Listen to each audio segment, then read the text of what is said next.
Емисија на гасови, емисија на гасови, емисија на гасови, емисија на гасови. А сега, вашиот водител, Дивко Пастув. Моето име е Дивко Пастув. Академик, доктор и во слободно време водител. А ова е мојата емисија на гасови. Што би можел да кажам во овој отворачки монолог, а да е нешто што не сте го слушнале претходно? Еве би сакал најпрво да испратам поздрав до мојот колега од докторската фела, кој продолжува да ги искачува највисоките врвови во светот, кардиологот, докторот Сашко Кедев. Последен на листата на врвови кои што тој ги искачи е врвот Г1 во Пакистан, кој се наоѓа на надморска височина од 8080 метри. Браво, господине Кедев, браво! Не знаев дека чуваат срцево болни пациенти толку високо. Но ајде за момент да бидеме сериозни. Низ градот се збори дека кога Коста Петров се искачил на врвот, Сашко Кедев веќе бил таму. Знаете, доктор Сашко Кедев вели дека по искачувањето на сите 8 највисоки врвови во светот сега бара од неговите другари да го викаат Шерпа. Океј, ова е шега што ќе ја сватат само пасионирани планинари. Ве разбирам доколку не ја разбирате. Кога сме на оваа тема, баба ми е срцево болна и неизи закажа операција кај овој дотичен доктор Сашко Кедев. Ама јас си реков дека не давам да ја оперира некој си таму планинар. Како што и не. Во ред. Да преминеме на главното. Вечерва имаме гостин.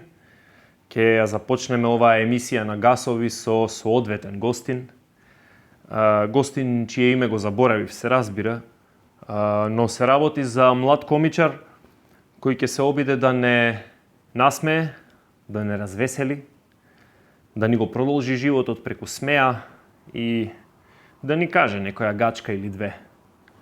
Така што предлагам да го видиме него, а потоа ќе продолжиме со нашето шоу како што доликува. Ова е емисија на гасови. А јас сум Дивко Пастув.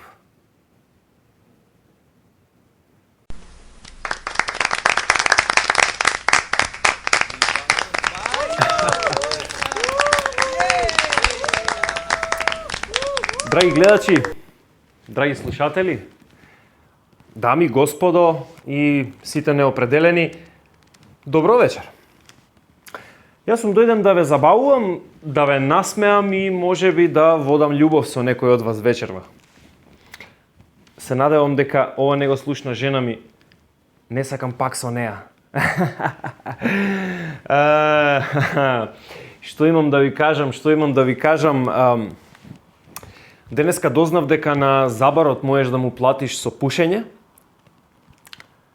Не, озбилно, мислам, не е ништо страшно, само треба да му предложиш доволно љубезно и ќе прифати. Барем мојот забар. И знаеш што е најдоброто во цела ситуација?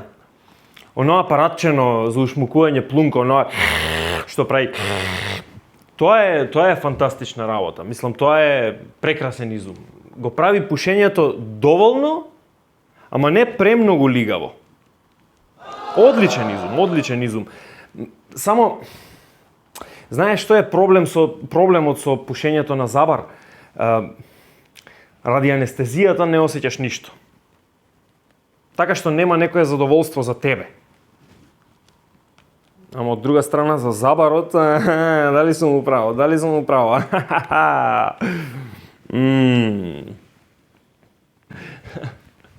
Да, и ти си јак. И ти си јак, да. Што ми беше зборот, што изборев преска?